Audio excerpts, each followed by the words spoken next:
Hello again, everyone, and welcome to another broadcast of Deep Caught in the Deep. I'm your host, Jeremy Lopez, and I want to take a couple moments to talk to you about the power of communication. The power of communication. So many people today have issues with a lack of communication. Now, we can blame it on, too many people texting, not enough one-on-one conversations, with communication. I would say you're exactly right. I would also say, lack of communication because the television's always on. We don't focus on the family getting around the table anymore while we eat. I would say you're correct. I would go on to say there's too many people on cell phones, not really connecting with the people that stand right in front of them. And I would say 101% correct.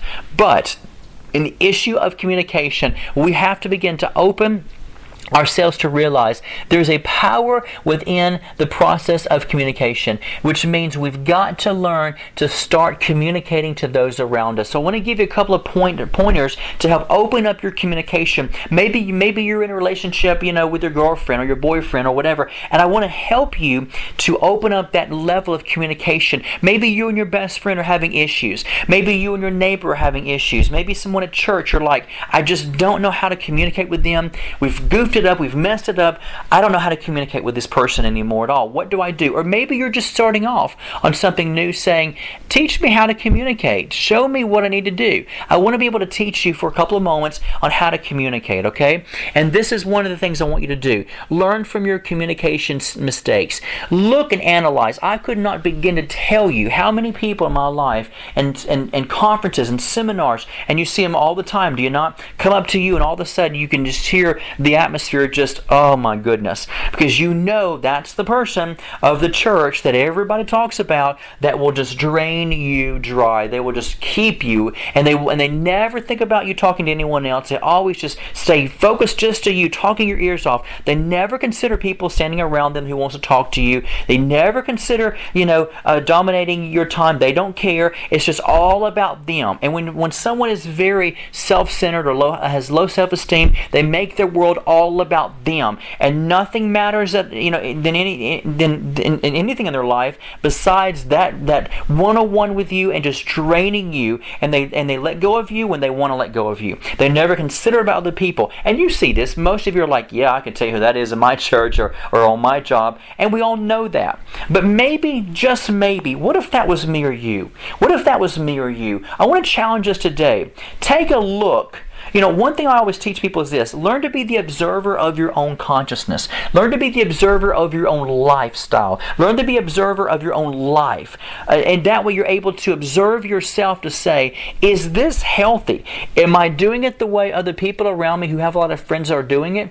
Is it just me that I try to automatically feel as if I'm a victim and I've got to just force my way through and conversations happen? Or do you feel that way that as if I don't do it right now, I'll never do it? See, these are all unhealthy types of feelings and emotions. These are very unhealthy because you're finding yourself as a victim, trying to make it work, and you're going to drain it for all it's worth because it might be your only chance. Folks, these are damaging communicational skills. One thing I teach people is this. You've got to learn to understand first and foremost, you know what? It's not your last chance. You're not your only time. You don't have to tell your entire life story within 3 minutes, to a person you come in contact with. You have to learn to let things fall as they go along in your path in your journey. You've got to learn from your mistakes to see, why is the pattern of my life always that I talk to somebody and I turn around and that person just walks away and they never talk to me again? Why is that? Why is it in my life that I find I have to run up to people to try to get in a conversation because nobody wants to talk to me? Learn from your mistakes, folks. Learn and analyze. The main problem, what the problem is with deception in any area of our lives? Do you know how deception comes upon us? Is when we do not learn to analyze ourselves, be the observer of our life, to be the observer to analyze what it is in our lives that maybe, once we look at ourselves, that we recognize it's just not good, it's not healthy, it's not right. You've got to learn to analyze yourself. Deception comes in when you don't step out of yourself to look at yourself to say, am I the kind of person that I would like to talk to? Am I the kind of person that makes other people feel empowered and warm and gentle and graceful and comfortable with or strong with? Or am I the kind of person that automatically I look in their eyes and I don't see how they're truly feeling? All I care about is me, what I want to hurry get out of my mouth to talk to you about. Folks, learn from your mistakes. If you see in the past a record that has not ever worked and you're constantly going to psychologists, to psychiatrists, to counselor, to life coach, trying to figure out why is it that I feel as if no one wants to talk to me. Folks, just look at yourself, look at your life and analyze. You're an amazing, wonderful person, but you cannot force everything in within 2 minutes and feel as if this is my only chance, and I have to push my way through the crowd to make this person hear me. Folks, there's a point, there's a season for everything. But most of the time when you're dealing with relationships, you've got to realize, just say something that causes people to reflect on what you've just said. Allow the grace to be given to someone for them to say, wow, I just love what you just said. And then pause for a minute and allow them the respect and honor for them to talk back to you. And you'll find 9 times out of 10 that they want to engage more in a conversation with you. They want to engage more in a relationship with you. They find you fun, exciting, joyful. And if they do not find that and they say, thanks, it was so good to talk to you. Well, I need to go now. Don't take it as rejection. When you do, think of it this way. You have to take yourself out of yourself sometimes and look. If I have this horrible look on my face as if I'm a lonely puppy and they're leaving me and I haven't finished draining them, then think about the other person. How do you want them to see you? Would they say, oh man, you're fun to talk to, or I'm so sorry, but I need to run now? How do you want them to view your facial expressions and your attitude at that moment? Do you want them to look at you and say, oh wow, I felt really, I felt comfortable with walking away from that person, whether I never want to talk to them again or whether, oh, they're so interesting, but I've got something I got going on, I've got to finish first and I need to get back with them? Do you want them to feel as if you have that expression to say, not a problem, I so totally understand, well, if ever you get a chance, just give me a call, talk to you soon, and you walk away, or you just say, not a problem, well look, have a great day, I'll talk to you soon. That's what you want to leave people feeling comfortable and confident that, wow, this person's not so draining. They gave me an amazing salutation. They gave me a good benediction, and I was able to walk away and feel empowered about that. And you'd be amazed how many times they actually say, well, that wasn't too hard to talk to them. And they'll find themselves coming back to you and want to talk to you more. But when you feel as if you've got 5 seconds to shove in everything in their lives, and if they dare turn away, you're going to have to force their attention back to you. Folks, is that really what you want? The image you want people to see about you? Do you really want people to feel as if they're just not distressed by the time they get done talking to you? Or do you want them to feel good about knowing, man, you were wonderful to talk to? Learn, folks, from your communicational damages in the past. Learn from your communicational mistakes in the past. They will come back not to haunt you, but they'll come back to bless you when you do it that way.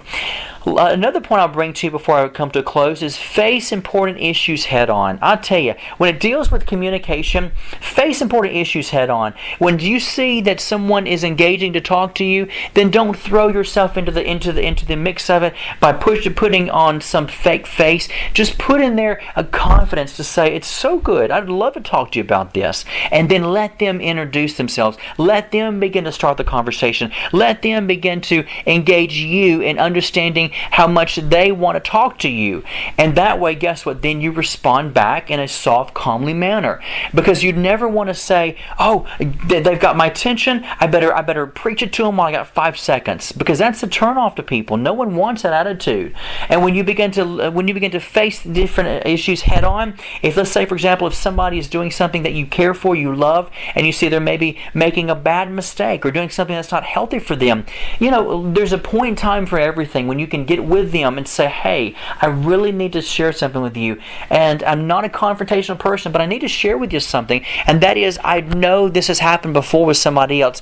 Just be very cautious before you do this. Be really aware before you do that. And that way you're able to really look at that, and you're able to understand that you gave them a truthful, honest answer. And what happens is they're able to walk away to say, thank you for that impression you left with me. Thank you for caring enough to share that with me. You don't have to go to them, grab them by the arm and scream at them and say, I've got to confront you. This is dangerous. This is evil. This is wrong. You don't want to scare the life out of them. You want to be able to help them to say, thank you for that important thing you share with me, that you really care earnestly about me. And I'm going to take that into consideration. That way, from that moment on, you don't let fear run their decision. You allow the Holy Spirit. You open up the airways for the Holy Spirit to come in there through peace and loving and kindness and grace, to come in there and share with them. That way they get convicted, or they get shown the truth, and guess what? It becomes their own revelation, not yours impregnating them out of fear. It's wrong, damaging, and it's bad. And people won't want to be around you when you're so confrontational. You've got to learn to face things head on in love and grace. You know, what does a woman tell her daughter when she's trying to teach her to be a lady? You know, you learn to walk in grace. Be walk in, in that grace. You know, be graceful in your walk. Be graceful in what you do. That's how we all should be when it deals with communicational skills. Be graceful in your conversation. Never shove anything, push anything. Let them think that they're stupid. Push them to the place where they feel as if, you know what, you've got a truth and they don't, and you've got to make it. You got to force it down their throat. People don't like that. When you share with people that you really truly care for them and you love them, you'll say, well, how are you doing? Give them the honor and respect to understand where they are in their lives. And whether you agree or disagree, guess what, folks? It's none of your business. Your job is to share with them the thing that you know in your heart that works for you. And you do it gracefully. You do it with a smile on your face. And that way you're able to share with them what has been working for you and how loving and how fun it is for you. That way you help open the eyes of the blind in somebody to say, wow, you know what, I can really see where it's helped you out, because I can see so much joy in you. Well, tell me a little bit more about that. And so you've got to learn how to deal with your communicational skills. If you really want to win people over, whether it is a spouse, whether it is a girlfriend or boyfriend, or maybe you're trying to impress somebody, maybe a boss, or maybe you're trying to, get a great message, a good revelation that God's put in your spirit across to people. Never face anything. Now, some people in the charismatic move, because they don't understand, good theology or good points, they automatically face everything from a black and white issue. Black and white issues are very tacky in nature to confront a person with in relationships. You want to be able to gracefully approach them. Find a common ground in your communicational skills, folks. I do this for a living. I know what I'm talking about. Find a graceful communicational safety ground, safety zone, something you have in common, a common ground where you can come together and you begin to share from that common ground experience. And then you're able to say, wow, well, you know what, can I share this with you on top of that? That way you're able to slowly lead them into what you want them to see, not in a black and white issue of you're wrong, I'm right, but you can help shed light upon a subject maybe they're not familiar with. You want to be able to be wise as a serpent, gentle as a dove. You never confront somebody. Confrontation should only be done in the most last resort ways. And those ways, you'll pretty much know when you need to be confrontational. But in the midst of that, you still need to do it with a loving attitude. You should always respect humanity, no matter who they are and where they are in their lives. Because grace and love and compassion and respect to hear what they have to say will always win people over. Always. You'll always win somebody over when you're loving towards them and you learn from your mistakes to know exactly what you did wrong in your previous conversation with somebody down the street, and you learn to say, maybe I'm just talking too much. Maybe I need to learn in my communicational skills to listen more. I could learn something in listening. I could actually learn not just knowledge, but maybe I could learn how other people like them by hearing what they're saying as well. And that way God can open the door inside of you to share with you where that same amazing love or that same amazing skill they have that causes other people to love them resides in you too. And God will begin to open it up in you and show you how you can communicate properly to other people.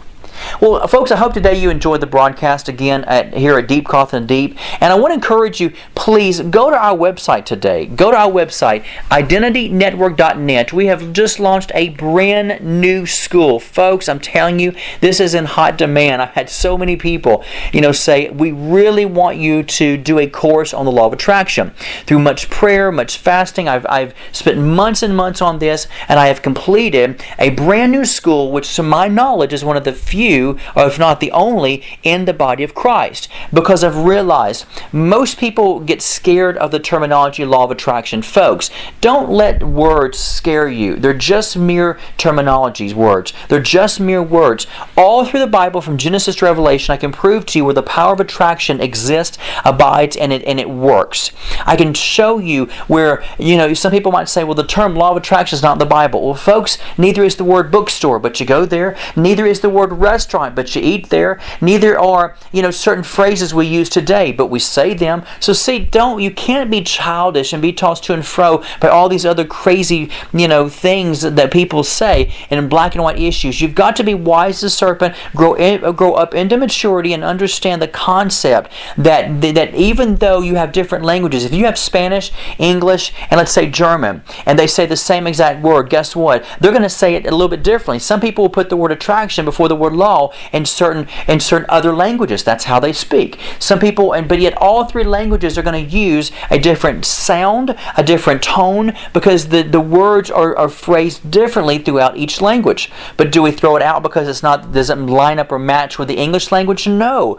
We learn to understand the definition is all the same. And so all through the Bible, I can teach you from the heart issues to the mind issues, how to attract things. And folks, I'm not talking to you about a faith statement. I'm not into the faith statement right now. I'm telling you from my experience where my faith was manifested in my reality. And so I'm talking to you from my experience of how faith made it whole and it began to happen in my life. I'm a living proof of how the law of attraction worked in my life. And I'm going to take you through the Bible in different places where the attraction was there. I'll give you a great example.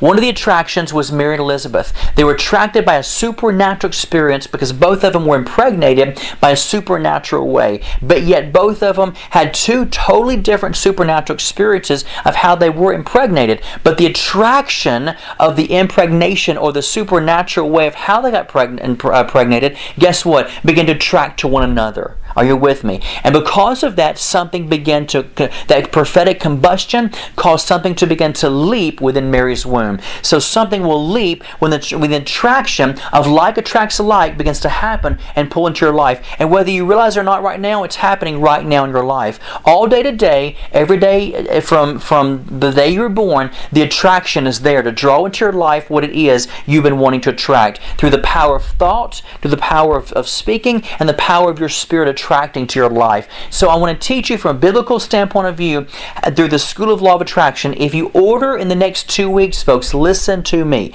If you order now, there's an introductory, not just price, but also something free we're giving to you that I never give away free. A brand new teaching. It's a 2-CD set series called The Law of Creation. It will blow your mind, guaranteed. It's not even released on the website. I just finished it just 2 weeks ago. The Law of Creation 2-CD set series, I will throw in there as a bonus free for you when you order the Law of Attraction. Plus, there's also, check this out, an instrumental music CD that has been prayed over, that we released here, and the power of God was released on the CD.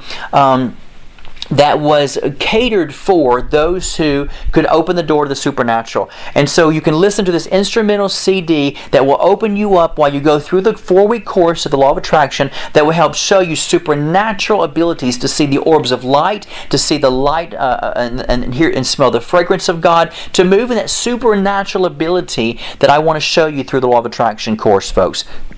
Let me tell you something. I don't give away free stuff normally. And when it deals with the law of attraction, this course, I felt in my spirit to release these bonus things that are included in the course. So you get CDs, DVD, you get a book, you get this music instrumental CD, you get the 2-set series of the Law of Attraction, a Law of Accretion on top of that.